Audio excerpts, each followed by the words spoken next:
வந்திருக்கிறோம் பிரியமானவர்களே. காரணம் என்னவென்றால் சுவிசேஷத்தை அறிவிக்க வேண்டும்.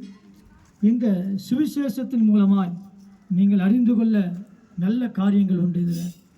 அதனால தான் நாங்கள் சென்னையிலிருந்து புறப்பட்டு இந்த பகுதியிலே வந்து சுவிசேஷத்தை சொல்ல நாங்கள் வந்திருக்கிறோம். பாருங்க, ஆண்டவராகிய இயேசு கிறிஸ்து சொல்லுகிறார், வருத்தப்பட்டு பாரம் சுமக்கிறவர்களே, நீங்கள் எல்லோரும் என்னிடத்தில் வாருங்கள், நான் உங்களுக்கு இளைப்பாறுதலை தருவேன். பிரியமானவர்களே, குடும்பங்களிலே வருத்தம் இல்லாமல் நம்ம இருக்க முடியாது. சம்பளம் சரிவரா நமக்கு இல்லை, குறைந்த வருமானம் என்றால், போதுமான வருமானம் இல்லை என்றால் நாம் வருத்தப்படுவோம். அல்லது பிள்ளைகள் சரியாய் படிக்கவில்லை என்றால் நாம் வருத்தப்படுவோம்.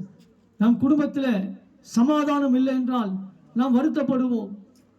குடும்பத்தில் நான் நிம்மதியாய் வாழ முடியவில்லை அப்படி என்றால் நாம் வருத்தப்படுவோம். பலவிதமான வருத்தங்களை சுமந்து கொண்டு இருக்கிறவர்களை பார்த்து தான் இயேசு சொல்லுகிறார், வருத்தப்பட்டு பாரம் சுமந்து கொண்டிருக்கிற ஒவ்வொருவரையும் பார்த்து தான் சொல்லுகிறார், அந்த வருத்தத்திலிருந்து நீங்கள் மீண்டு வர வேண்டும் என்றால் இயேசு உங்களுக்கு புதிய வழியை காட்டுகிறார். அவர் சொல்லுகிறது என்னென்றால், வருத்தப்பட்டு பாரம் சுமக்கிறவர்களே, நீங்கள் எல்லோரும் முதலாவது என்னிடத்தில் வாருங்கள். இயேசுவிடத்தில் வந்தால் உங்கள் மனபாரங்கள் குறையும். இயேசுவிடத்தில் வந்தால் உங்கள் கவலைகள் நீங்கும். இயேசுவிடத்தில் நீங்கள் வரும்போது உங்கள் பிள்ளைகளுடைய எதிர்காலங்கள் ஆசீர்வதிக்கப்படும்.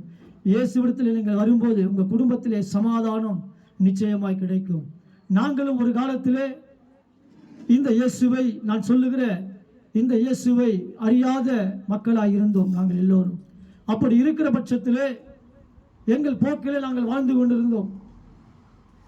பலவிதமான தீய பழக்கங்கள் எங்களுக்குள்ளே, வீட்டில் சமாதானம் இல்லை, நிம்மதியான வாழ்க்கை இல்லை, குடிப்பழக்கம், புகைப்பிடிக்கிற பழக்கம், இன்னும் என்னென்ன பழக்கம் மனுஷனை கெடுக்க முடியுமோ அந்த பழக்கத்தை எல்லாம் கற்றுக்கொண்டு கடைசியில் எங்களோட வாழ்க்கையெல்லாம் வீணாய் போனது. எங்களுடைய கொஞ்ச காலங்கள் வீணாய் போனது. அப்படி போகிற பட்சத்தில் இதே போல எங்களுக்கு இயேசுவை சிலர் அறிவித்தார்கள். இயேசு நல்லவர், அவரிடத்தில் நீங்கள் வந்தால் உங்கள் வாழ்க்கை நிலைகள் மாறும், உங்களுடைய குடும்பத்தில் சமாதானம் இருக்கும், உங்களுடைய வருங்காலம், பிள்ளைகளுடைய வருங்காலம் நன்றாக இருக்கும் என்று சொல்லி அப்படி எங்களுக்கு சொன்னார்கள்.